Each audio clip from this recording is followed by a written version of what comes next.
రాష్ట్రంలో కులాల మధ్య, మతాల మధ్య విద్వేషాలు రగులుస్తున్నారని చెప్పి పెద్ద ఎత్తున తెలుగుదేశం పార్టీ నాయకులు ఆరోపించేవాళ్ళు. ఇప్పుడు అంటే 200 కోట్ల రూపాయలు డీల్ అయిందని కూడా చెప్తున్నారు. ఏమో డీల్ సంగతి నాకు తెలియదు కానీ ఏదైనా భారీ మొత్తం లేకుండా అటువంటి వాళ్ళు రారు కదా జనరల్ గా డీల్ కుదుర్చుకోవడానికి ముందు. ఇక్కడ ఇంట్రెస్టింగ్ థింగ్ ఏంటంటే మీరు ఇంకొక పాయింట్ మీరు మిస్ అయ్యారు. ఆ! అదేమంటే నేను ఇప్పుడే ఒక వీడియో చూశాను. చంద్రబాబు నాయుడు గారు ఇదే ప్రశాంత్ కిషోర్ ని పట్టుకుని బీహార్ డకాయిట్ అన్నాడు. యాహ్! డకాయిట్ అంటే దారి దోపిడీలు చేసేవాడను లేకపోతే ఇళ్ల దోపిడీలు చేసేవాడను. సో ఇప్పుడు అదే దోపిడీదారుణ్ణి ఆయన మాటల్లో నేను అంటలేదు. అదే దోపిడీదారుణ్ణి అడ్డం పెట్టుకుని ఈయన ఆంధ్రప్రదేశ్ లో దోపిడీ చేయాలనుకుంటున్నారా ఏంటో తెలియట్లేదు. అయితే సరే వీళ్ళిద్దరూ ఎవరెవరిని దోపిడీ చేస్తారు ఏం కదా అది అనేది పక్కన పెడితే నాకు అర్థమైంది ఏంటంటే ప్రశాంత్ కిషోర్ ని కూడా పనిగట్టుకుని ప్రత్యేక విమానంలో తీసుకొచ్చి మళ్ళీ చర్చలు సంప్రదింపులు జరిపి ఆయనకి బాధ్యతలు అప్పచెబుతున్నారనో లేదా సంప్రదింపుల వరకే పరిమితం చేస్తారో అదేమో తెలియదు. కానీ మొత్తం మీద జగన్ ఏపీ ముఖ్యమంత్రి వైఎస్ఆర్ కాంగ్రెస్ అధినేత అయిన జగన్ ఆంధ్రప్రదేశ్ లో ఎంత బలంగా ఉన్నాడో మరొకసారి చెప్పినట్లయింది. ఎంత శక్తిమంతుడుగా ఉండకపోతే ఆయన మళ్ళీ ప్రశాంత్ కిషోర్ ని ఆశ్రయించాల్సిన అవసరం ఎందుకు వస్తుంది? ప్రశాంత్ కిషోర్ శరణు కోరవలసిన అవసరం ఎందుకు వస్తుంది? ప్రశాంత్ కిషోర్ ఒకప్పుడు జగన్ గారికి వ్యూహకర్తగా కీలకంగా వ్యవహరించి ఉండవచ్చు, ఇచ్చి ఉండొచ్చు. కానీ బేసిక్ గా జగన్ గారి మీద జనంలో ఉన్న ఆదరణ, అభిమానం, ఆయన వర్కౌట్ చేసినటువంటి ఈక్వేషన్స్, కాంపోజిషన్స్, వీటన్ని అట్లాగే ఇచ్చిన హామీలు, వీటన్నిటి ఆధారంగా ప్రజలు ఆయనకి పాజిటివ్ ఓటు ఇచ్చారు. అంతే తప్ప చంద్రబాబు గారికి నెగిటివ్ ఉన్నప్పటికి కూడా కేవలం చంద్రబాబు గారి నెగిటివ్ మీదే జగన్ గారిని గతంలో ఎన్నుకోలా. జగన్ గారు చెప్పినటువంటి అనేక అంశాల మీద నమ్మకం కుదిరి పాజిటివ్ ఓటు, అంటే ఎప్పుడైనా సరే వేవ్ వస్తే అది పాజిటివ్ వేవ్ అవుతుంది. ఉదాహరణకి తెలంగాణలో మీకు కాంగ్రెస్ కి అనుకూల ఓటు కాదు వచ్చింది, కేవలం కేసీఆర్ వ్యతిరేక ఓటు మాత్రమే వచ్చింది. కాంగ్రెస్ కి వేవ్ వస్తే 70 నుంచి 80 సీట్లు వచ్చుంటే అప్పుడు ఇది కాంగ్రెస్ వేవ్ అయి ఉండేది. బొటాబొటీగా వచ్చిందంటే కేసీఆర్ చేసిన కొన్ని తప్పుల వల్ల కూడా అట్లా జరిగి ఉండొచ్చు. అలాగే ఇక్కడ జగన్ గారు అనేక వ్యూహాలు అమలు చేసుకుంటూ వెళ్తున్నాడు. ఆయన చెప్పిన హామీలన్నీ నెరవేరుస్తున్నాడు, ఇండస్ట్రియల్ డెవలప్మెంట్ చేస్తున్నాడు, పోర్టులు తీసుకొస్తున్నాడు. ఇవన్నీ చేస్తున్న తరుణంలో ఏం చేయాలో అర్థం కాక చంద్రబాబు గారు ఇప్పుడు ఆయన పేరేంది ప్రశాంత్ కిషోర్ ని ఆశ్రయించారని అర్థమవుతుంది. ఎందుకంటే మీరు ఒక్కసారి గతం గుర్తు చేసుకోండి. జగన్ గారు అధికారంలోకి వచ్చిన నెల రోజుల్లోనే చంద్రబాబు గారు ఏమనేవారు గుర్తుందా మీకు? ఏమనేవారు? జనమంతా బాధపడిపోతున్నారు, ఇదేంటి మిమ్మల్ని ఓడిచ్చేసాము, జగన్ గెలిపించామని బాధపడుతున్నారు అని చెప్పడమే కాకుండా కొంతమంది లేడీ ఆర్టిస్టులను తీసుకొచ్చి ఆయనకి కోసం ఏడుస్తున్నట్టుగా కూడా మొత్తం డ్రామా క్రియేట్ చేసి వీడియోలు వదిలేవాళ్ళ కాదా? వదిలేవాళ్ళు. ఆ రకంగా కొంతకాలం ప్రచారం చేశారు. ఆ తర్వాత ఏమన్నారు?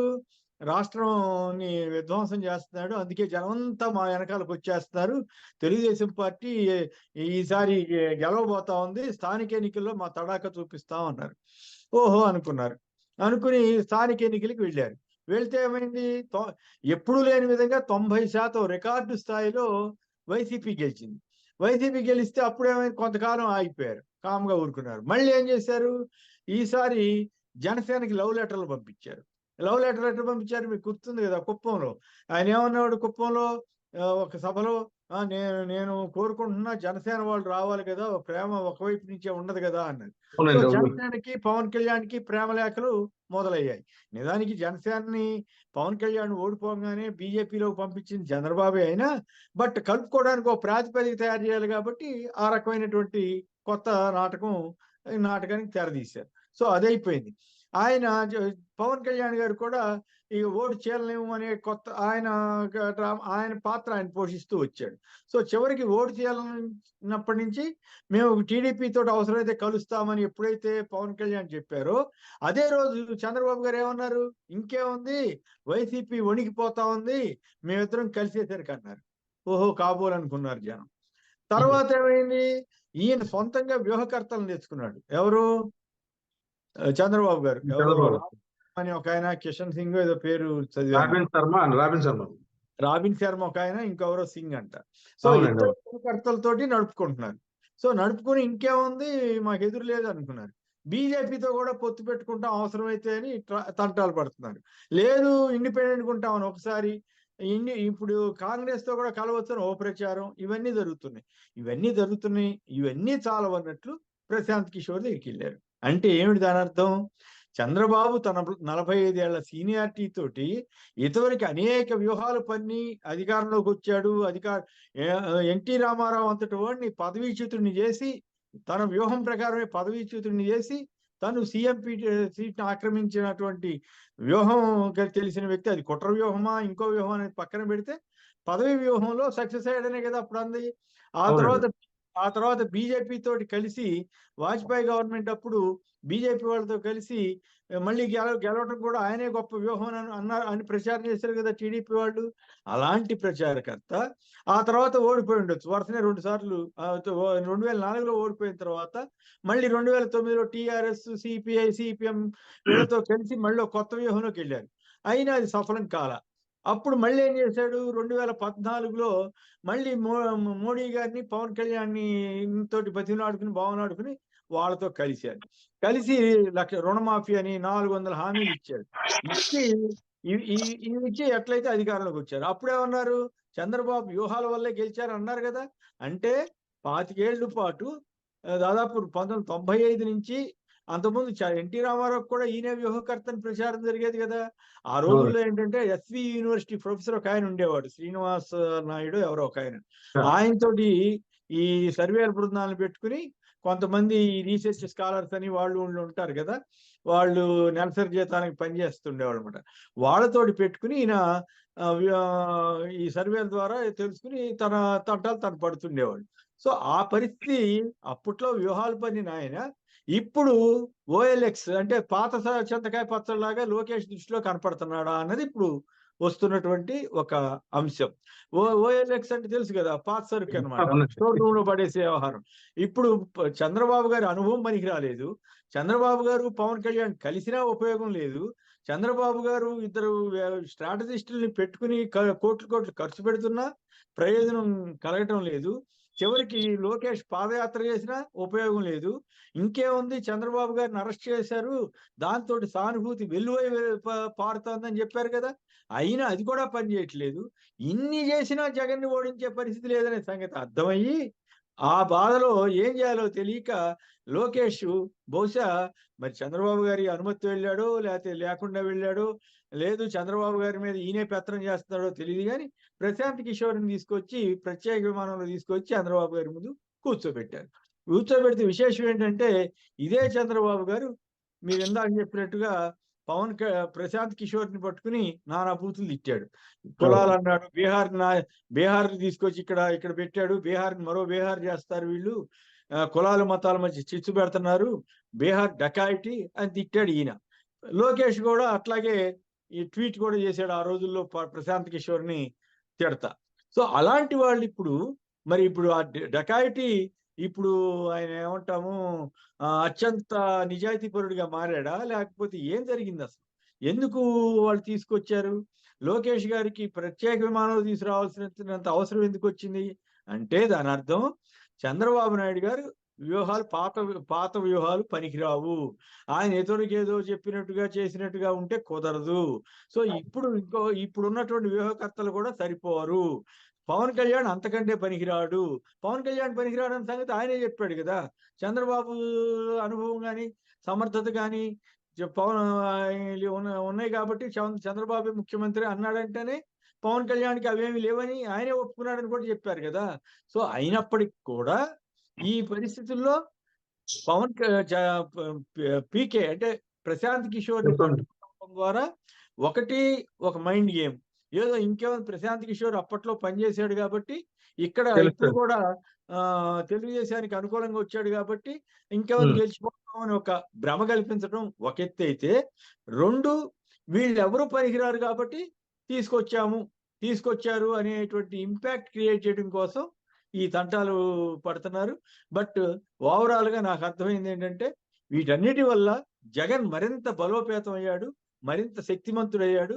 ఆయన బలం ప్రజలకి చాలా గట్టిగా తెలిసినట్లయింది. ఇంతమంది వచ్చి కలిసినా కూడా జగన్‌ని ఓడించలేని పరిస్థితి ఉందన్నమాట. అందుకనే ప్రశాంత్ కిషోర్ దాకా వెళ్లి బతిమిలాడి తెచ్చుకోవాల్సి వచ్చింది. బీహార్ డకాయిటీని తీసుకురావాల్సి వచ్చిందా అని చంద్రబాబుని అడిగితే ఏం చెప్తాడు సమాధానం? కాబట్టి ఈ ప్రశాంత్ కిషోర్ రాక జగన్‌కి ఒక రకంగా మేలు చేసిందని చెప్పొచ్చు. తద్వారా జగన్ మరింత శక్తి సంపన్నుడిగా జనం దృష్టిలో కనపడతాడన్నది నా ఉద్దేశం. సార్ ఏ స్టెప్ కూడాను చంద్రబాబు వదిలే పరిస్థితి కనిపించట్లా. ఖచ్చితంగా జగన్ గారిని ఢీకొనాలంటే ఇటు పవన్ కళ్యాణ్, బీజేపీ, వామపక్షాలు అందరినీ కలుపుకొని తిరుగుతున్నాను అన్నారు. ఇప్పుడు కొత్తగా మరో పీకేని పట్టుకున్నారు. ఎవరొచ్చినా సరే జగన్ గారిని పీకేదే లేదని చెప్పి వైసీపీ పార్టీ వాళ్ళందరూ కూడాను పెద్ద ఎత్తున ట్రోలింగ్ చేస్తారు. అంటే చంద్రబాబు నాయుడు కావాలని పిలిచారంటారా? లేకపోతే ఇది లోకేష్ ఒక ఇంటర్నల్ అండర్‌స్టాండ్ తో జరిగిందంటారా? నాకేదో అనుమానంగా ఉంది. చంద్రబాబు గారు ఇందాక ఇంకొక 2 మరి మర్చిపోయాను. రామోజీరావు, రాధాకృష్ణ, టీవీ5 నాయుడు ఇలాంటి వాళ్ళు ఇంత యెల్లో మీడియా అంతా విపరీతంగా పనిచేస్తున్నా, రోజు నిత్యం అబద్ధాలు రాస్తున్నా, జనం నమ్మట్లేదనే ఒక అభిప్రాయం కూడా ఉండొచ్చు. అంటే ఇక్కడ యాహ్! నేను 3, 4 పాయింట్లు మళ్ళొకసారి చెప్తాను. ఆ! ఒకటి, చంద్రబాబు సీనియారిటీ గోవిందా. యాహ్! చంద్రబాబు, పవన్ కళ్యాణ్ కలిసినా లాభం లేదు. యాహ్! లోకేష్ పాదయాత్ర చేసినా ఉపయోగం లేదు. TDP, yeah! జనసేన పొత్తు పెట్టుకున్నా గెలిచే పరిస్థితి కనపడటం లేదు. Robin yeah! శర్మ, ఇంకో సింగు ఇద్దరిని పెట్టుకుని వ్యూహకర్తలను పెట్టుకున్నా ఉపయోగం లేదు. చివరికి యాహ్! రామోజీరావు గారు, రాధాకృష్ణ గారు, టీవీ5 నాయుడు వంటి వాళ్ళు ఎంత విష ప్రచారం చేస్తున్నా జనం నమ్మడం లేదు. పచ్చి యాహ్! అబద్ధాలు రాస్తున్నా జనం పట్టించుకోవటం లేదు. ఎట్లా ఈ అన్నిటిని ఎట్లా అధిగమించి వీటిని మళ్ళీ జనాన్ని మోసం చేయాలంటే ఇంకెవరితో తీసుకురావాలి, ఇంకేం చేయాలి అనేది ఆలోచనలోకి వెళ్ళి ప్రశాంత్ కిషోర్‌ని పట్టుకొచ్చారేమో నాకనిపిస్తుంది. ఆయన వ్యూహాలు ఏమన్నా ఉపయోగపడతాయేమో అనే ఆశతోటి వచ్చుండాలి. కానీ ఆయన వ్యూహాలు కూడా ఉపయోగపడతాయని మనం అనుకోక్కర్లేదు. ఎందుకంటే ఉత్తరప్రదేశ్‌లో ఇప్పుడు పాయింట్ ఏంటంటే అంబటి రాంబాబు గారు ఒక ఆసక్తికరమైన వ్యాఖ్య చేశారు. మెటీరియల్ ఉంటే మేస్త్రి పని చేయొచ్చని. అట్లాగే అక్కడ జనంలో ఆదరణ ఉంటే వీళ్ళు యాడ్ చేయొచ్చు. ఇప్పుడు జగన్ గారు గెలిచారంటే కేవలం ప్రశాంత్ కిషోర్ చెప్పినట్టు చేస్తే గెలవలేదు. ఆయన సొంత ఎజెండా తోటి ముందుకు వెళ్ళాడు. జనాన్ని యెస్ సార్. నమ్మించాడు. జనాన్ని కన్విన్స్ చేశాడు. ఇప్పుడు ఆయన ఏం చెప్పాడో అది చేశాడు కాబట్టి ఇప్పుడు మళ్ళీ గెలిచే పరిస్థితి తెచ్చుకున్నాడనేది ఎక్కువ మంది భావన. సో, అందువల్ల ప్రశాంత్ కిషోర్ వచ్చేస్తే అంతా జరిగిపోయేటట్టయితే ఉత్తరప్రదేశ్‌లో గెలిచుండాలి. లేదా మోడీ గారు 2019లో గెలిచుండకూడదు. ఎందుకంటే 2014లో మోడీ గారికి అనుకూలంగా చేశాడు. తర్వాత 2014 వచ్చేసరికి మోడీ ఈయనతోటి సంబంధం లేకుండానే వాళ్ళు చేసుకున్నారు కదా! సో, అవును. కొన్ని రాష్ట్రాల్లో గెలిచారు. కొన్ని రాష్ట్రాల్లో ఓడిపోయారు. ప్రశాంత్ కిషోర్ వ్యూహకర్తగా ఉన్నప్పటికి కూడా. సో, అందువల్ల ఏది ఎట్లైనా జరిగే అవకాశం ఉంటుందనేది అర్థమవుతుంది. సార్ రాంబాబు గారు జర ఫన్నీగా మెసేజ్ పెట్టారు. పనోడు ఉంటేగా తప్ప ఇయన్నీ పనిచేస్తాయని. అది మెట్టెలు వాస్తవమే మంచిగా కదా! కట్టినా సరే మేస్త్రి చక్కగా కట్టాలిగా అన్నారు.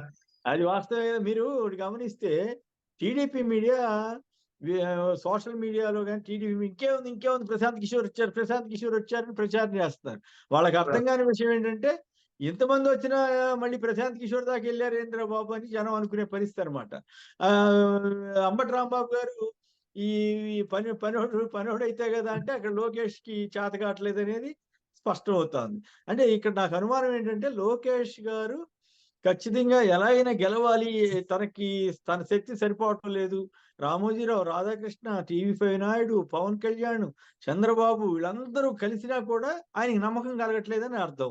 చంద్రబాబు యాహ్! అయితే ఔట్‌డేటెడ్ అయిపోయాడనేది లోకేష్ ఉద్దేశ్యం అయ్యుండాల. ఎందుకంటే అంతకుముందు అసలు ఏ వ్యూహకర్త లేకుండా కూడా కింద మీద పడి ఏదో రకంగా మరి ముఖ్యమంత్రి అయ్యాడు కదా! కారణాలు ఏమన్నా కావచ్చు. సో, మరి అప్పుడు అవసరం లేని వ్యూహకర్తలు ఇప్పుడెందుకు అవసరమయ్యారంటే ఆయన చంద్రబాబు యొక్క కెపాసిటీస్ తగ్గిపోయినియి. చంద్రబాబుని జనం నమ్మడం లేదు. చంద్రబాబు చెప్పే మాటల్ని ఎవరు విశ్వసించడం లేదు. ఆయన నిత్యం అబద్ధాలు చెబుతున్నాడనేటువంటి అభిప్రాయం సర్వత్రా ఉంది. సో, అందువల్ల ఎట్లా జనాన్ని నమ్మించాలి? ఏమిటి కథ కమామిషికి ఏమన్నా ఈ సలహాలు ఇస్తాడేమోనని లోకేష్ గారు తీసుకొచ్చుండాల.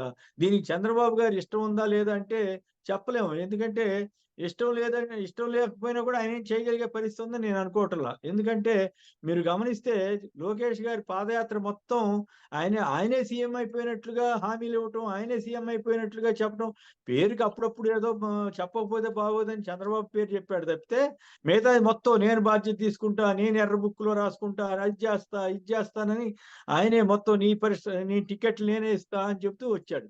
ఇప్పుడు సమస్యల్లా చంద్రబాబు గారికి, లోకేష్ గారికి మధ్య అంత సత్సంబంధాలు ఉంటే ఉండొచ్చు, లేకపోతే లేకపోవచ్చు. ఎందుకంటే ఈ లోకేష్ చెప్పినట్టు వినకపోతే తలనొప్పి ఎక్కువ ఎక్కడ తెచ్చుకుంటాంలని ఈ వయసు కూడా ఉంది గదా! వయసుని బట్టి కూడా తగ్గి ఉండొచ్చు. సో, ఒకటి తన వ్యూహాలు సరిపోవటం లేదని, 2 తాను పాతకాలపోడిని ఇప్పుడు వ్యవస్థలకి పనికిరానని, 3 లోకేష్ కొత్త కుర్రాడు కాబట్టి ఏమన్నా అతని ఇష్టం వచ్చినట్టు ట్రై చేసుకొని ఇస్తే బెటర్‌లే మనకెందుకొచ్చింది మళ్ళీ ఓడిపోతే మళ్ళీ నా మీద పడతారు. నీ తంటాలు నువ్వు పడు, నీ ప్రకారమే ఎళ్ళు అని లోకేష్‌కి ఆయనకి చెప్పి ఆయన్ని నీ ఇష్టం వచ్చినట్టు చేసుకో అని ఉండాలి. చంద్రబాబు గారికి ఇష్టమైతే నిజంగా చంద్రబాబు గారికి తన మీద తనకు సమర్థత ఉన్నా, లోకేష్ నుంచి ఎలాంటి ఇబ్బంది లేకపోయినా ఈళ్ళెవ్వరు అక్కర్లేదు నేను చెప్పినట్టు ఇనండి అని ఉండేవాడు. అనలేదు, అనకపోగా తను బూతులు తిట్టిన ప్రశాంత్ కిషోర్‌ని పట్టుకొచ్చారంటే తనని లోకేష్‌ని తీవ్రంగా అవినీతి పరులని చెప్పిన పవన్ కళ్యాణ్‌ని తెచ్చుకున్నారంటేనే అర్థమవుతోంది. కేవలం రామోజీరావు గారు, రాధాకృష్ణ, టీవీ5 నాయుడు వంటి వాళ్ళు రాసే వాటిని నమ్మట్లేదని వాళ్ళు అనుకోబట్టే ఇప్పుడు ప్రశాంత్ కిషోర్ దాకా వెళ్లారని మనం భావించొచ్చు. సార్, ఈ టీడీపీ క్యాట్ అంతా కూడాను కొంచెం అసంతృప్తికి లోనయ్యారు. పీకే రావటం వల్ల అని చెప్పి కూడాను వాళ్ళు కొన్ని వార్తా కథనాలు వచ్చాయి. తర్వాత మెయిన్ ఎవరైతే టీడీపీ ఎల్లో మీడియా స్ట్రీమ్ ఉందో వాళ్ళు కూడా చంద్రబాబు పట్ల కొంచెం అసహనం వ్యవహరించారు పీకేని తీసుకురావడం పట్ల. ఎందుకట్లా? ఎందుకు? ఎందుకంటే మేమంతా కష్టపడుతున్నాం కదా, మళ్ళీ ఈ మధ్యలో ఈయన ఎందుకంటే అదే నేను ఇప్పుడు రోజు జగన్ గారిని అదే పనిలో ఉన్నారు కదండి వీళ్ళు. అంటే వాళ్ళల్లో కొందరు కాస్త ఆలోచనా పరులకి ఒక అభిప్రాయం వస్తది. సార్, ఏమిటి ఇది మనం తిట్టిన ప్రశాంత్ కిషోర్ ఈ రాష్ట్రం వాడు గాదు. ఈ ప్రాంతం వాడు గాదు. యా. ఎక్కడో బీహార్‌లో పాదయాత్ర చేసుకుంటున్నాడు. ఆయనే గెలవలేకపోతున్నాడు. ఆయనే అధికారంలోకి రావాలని అనుకుంటున్నా సాధ్యం కావట్లేదు. ఆయన సీఎంలు చేసేసారు. కానీ తనెందుకు అవ్వట్లేదనేది అర్థం కావట్లేదు. అలాంటి వ్యక్తిని ఇప్పుడు పట్టుకురావటం వల్ల ఏమవుతుంది? డీమోరలైజ్ అవుద్ది. పార్టీ క్యాడర్ గాని, ఈవెన్ రాధాకృష్ణ, రామోజీరావు గారు ఇట్లాంటి వాళ్ళకి తప్పదు కాబట్టి మోస్తారు. అది వేరే విషయం. కానీ టీడీపీ క్యాడర్‌లో డీమోరలైజ్ అవుద్ది. అంటే మనం ఇంత వీక్‌గా ఉన్నామా? అందుకే వీళ్ళందరిని పట్టుకొచ్చినా కూడా ఉపయోగం జరగట్లేదనే ఒక ఫీలింగ్ వచ్చి, దాంతోటి ఇప్పటి వరకు చేసిన ప్రయత్నాలన్నీ ఏటో పోసినట్టయింది అని వాళ్ళు ఫీల్ అయ్యి అట్లా మాట్లాడుతుండొచ్చు. అసహనం వ్యక్తం చేసి ఉండొచ్చు మీతో మాట్లాడిన వాళ్ళు. అది కూడా వాస్తవమే అయ్యుండొచ్చు. సార్, మొన్న టైమ్స్ నౌ దానికి ఒక ఇంటర్వ్యూలో నేను మాట్లాడుతూ ఒక మాజీ ముఖ్యమంత్రి కుమారుడు నన్ను కలిశాడు. సోషల్ మీడియాలో రాష్ట్రంలో విద్వేషాలు రచ్చగొట్టాలన్నాడు. దానికి ఇంత ప్యాకేజ్ అవుతుందని చెప్పారని ఒక మీటింగ్ లో చెప్పారు. ఇప్పుడు ఆ మాజీ ముఖ్యమంత్రి కూడా ఈయనేనా?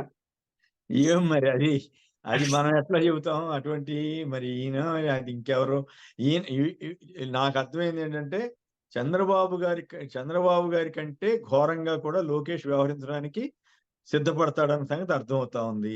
లోకేష్ ఏమంటున్నాడు? నేను చంద్రబాబు లాగా కాదు. నేను మొత్తం దుమ్ము దులిపేస్తాను. మొహమాటం లేకుండా ఆళ్ళని కొడతాను, ఈళ్ళని కొడతాను. ఎంతకైనా తెగిస్తాను అని ప్రచారం ఆయనే చేసుకుంటున్నాడు గదా!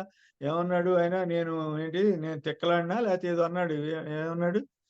నేను నేను ఊరుకునే మనిషిని గాదు. ఏదో అన్నాడండి. నేను అంతకంటే సైకో అన్న పదం వాడుకోలేదు గానీ ఇంకోటేదో వాడాడు. నేను ఎంతకైనా తెగిస్తాను. ఏమైనా జేస్తాను. నేను చంద్రబాబు లాగా కాదు అని చెప్పాడు గదా! సో, అందువల్ల చంద్రబాబు గారిలాగా కాకుండా ఇతను కాస్త విజ్ఞతతోటి ఒక పద్ధతిగా వ్యవహరించుంటే లోకేష్‌కి మంచి గుర్తింపు వచ్చుండేది. కానీ ఎలాగోలా అధికార పగ్గాలు చేపట్టాలి. అధికారం రేపు చంద్రబాబు ఒకవేళ గెలుస్తారని నేను అనుకోవట్లేదు. ఒకవేళ ఖచ్చితంగా అది పొరపాటున అవకాశం గెలిచినా లేదులెండి. చంద్రబాబుని సీఎం చేస్తాడా లోకేష్ అంటే అది కూడా డౌటే. నువ్వు పక్కన కూర్చో అని చెప్పి ఆయన పీఠం ఎక్కినా పర్వాలా. లేదు ఒకవేళ ఎక్కినా ఓ ఏడాది కంటే ఎక్కువ ఉంచుతారని మనం అనుకోక్కర్లేదు. ప్రస్తుతం అంతా ఆయన హవా నడుస్తోంది కదా! టికెట్లు కూడా తానే ఇస్తానంటున్నప్పుడు చంద్రబాబు పాత్ర పరిమితం అయిపోయింది. చంద్రబాబుని మీరిందాక అన్నట్టు ఓఎల్ఎక్స్‌లో పెట్టేసి లోకేషే ఇట్లాంటియన్నీ చేస్తున్నాడని అనుకోవాలి. అంటే టీడీపీ క్యాడర్ అంటాం ఏంటంటే భువనేశ్వరి, లోకేష్ గారే ప్రస్తుతం 2024 ఎలక్షన్లు నడిపిస్తున్నారంటారు. అంటే యాక్చువల్‌గా మరి బ్రాహ్మణి గారి పేరు చెప్పలేదా? ఇంక కలపలా అది కూడా కలుపుతారు. బ్రాహ్మణి గారు మరి వాకింగ్ చేసుకుంటున్నారేమో ఇక్కడ హైదరాబాద్‌లో ఆ సాయంత్రం పూట అది వేరే విషయం గానీ, వారు కానీ బాబు గారి అవును. పరిస్థితి దారుణంగా ఉంది సార్. ఆ! ఒక విజనరీ ఉన్న లీడరు ఏదో తిప్పలు పడి సీఎం అయ్యాడు. ఇప్పుడు ఏం చేసినా సరే జనాలు నమ్మట్లా. ఇంట్లో వాళ్ళు అంటే నమ్మట్లా, అది ప్రజలు నమ్మట్లా. అది ఆయన చేసి అందుకే గదా! ఇప్పుడు ఎక్కడ లేని హామీలు ఇస్తున్నాడు. ఎక్కడెక్కడో అసలు ఈ జగన్ గారు 10 హామీలు ఇస్తేనే నాశనం అయిపోయిందన్న ఈయన 100 హామీలు ఇస్తానంటున్నాడు. అది మరీ సో, దుర్మార్గం సార్. అవును. అది ఇక మరి అయన్నీ కాలమే చెప్పాలి. కొంతమంది అమాయకులు ఎవరైనా నమ్మితే నమ్మాలి తప్ప చంద్రబాబు గారు, పవన్ కళ్యాణ్ చెప్పే మాటలు నమ్మడానికి లేదు. ఇవి మరి లోకేష్ అయితే ఒకటి అప్పట్లో ఎమ్మెల్సీ అవ్వటానికి, ఆ తర్వాత మంత్రి పదవి పొందటానికి ఆహ్, బ్రా మన బ తల్లి భువనేశ్వరి గారు, బ్రాహ్మణి గారు భార్య బ్రాహ్మణి గారు వీళ్ళిద్దరి ప్రోద్బలం అనండి పట్టుబట్టారని అప్పట్లో ప్రచారం అయితే అయిన మాట వాస్తవం. అలాగే ఇప్పుడు రేపు ఏదన్నా వచ్చినా సీఎం క్యాండిడేట్ ఈయనే అని చెప్పినా కూడా ఖచ్చితంగా. ఆశ్చర్యపోక్కర్లా. అందుకనే అవును. పార్టీని కూడా మరి ఆయనే వాళ్ళు ఆవిడ డైరెక్షన్‌లో ఏమన్నా నడుపుతున్నారేమో నాకు తెలీదు. బట్ ఒకటి మాత్రం వాస్తవం. ఆ రోజున చంద్రబాబు గారికి అంత ఇష్టం లేదట. ఇప్పుడే లోకేష్‌ని తీసుకొస్తే అవునండి. మళ్ళీ అనవసరమైన విమర్శలొస్తాయి అని ఆయన భయపడితే ఇంట్లో అలిగారని చెప్పి కూడా అప్పట్లో టాకొచ్చింది. దాంతోటి ఇక తప్పదు కదా! ఇంటి పోరు ఇంతంత గాథ